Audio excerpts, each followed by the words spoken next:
Estamos aqui mais um dia para gravar um vídeo com pegadinhas. E hoje um louco vai gritar no meio do ponto e no fim de tudo é só um espirro. Curte aí. Aqui tá aqui eu, Matheus, Fernando É nóis, e o nosso cameraman Gabriel aqui, ó.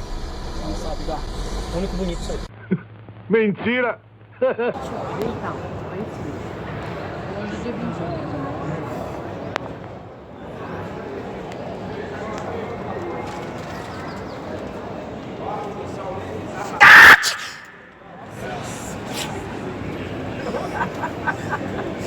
Desculpa aí, gente, tô com laringofaringite.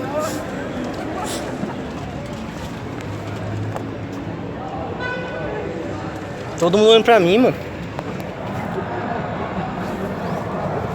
É, o tempo meio... Foi outra pessoa que gritou lá do outro lado, quando eu gritei, o povo... É porque eu tenho um probleminha aí, dá um acelerão, sabe? Aí eu... Acontece normalmente. Desde onde esse tempo louco aí? Sei que não é verdade. Nossa, mais frio, esquerdo. Agora me dá vontade.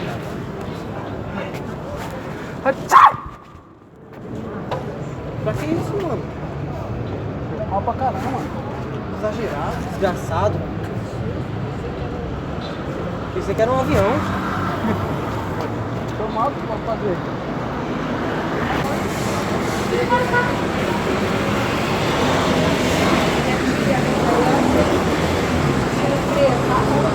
Dá um trabalho pra fazer favor, agora.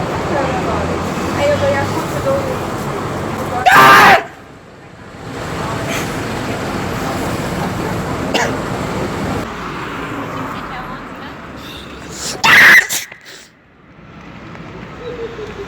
Saúde! Obrigado, moça.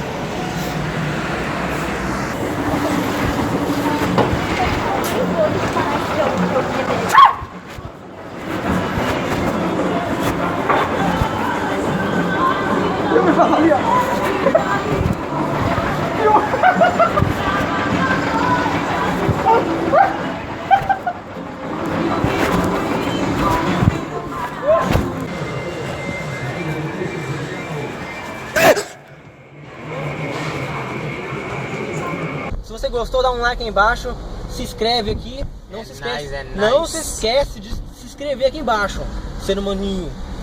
E nossas redes sociais vão estar aí embaixo na descrição do vídeo, hein? É nóis, essa é pra quem gosta de rir.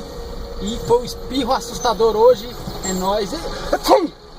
É nóis. As caras ainda ajudam a assustar, né? Até o próximo vídeo. É nóis.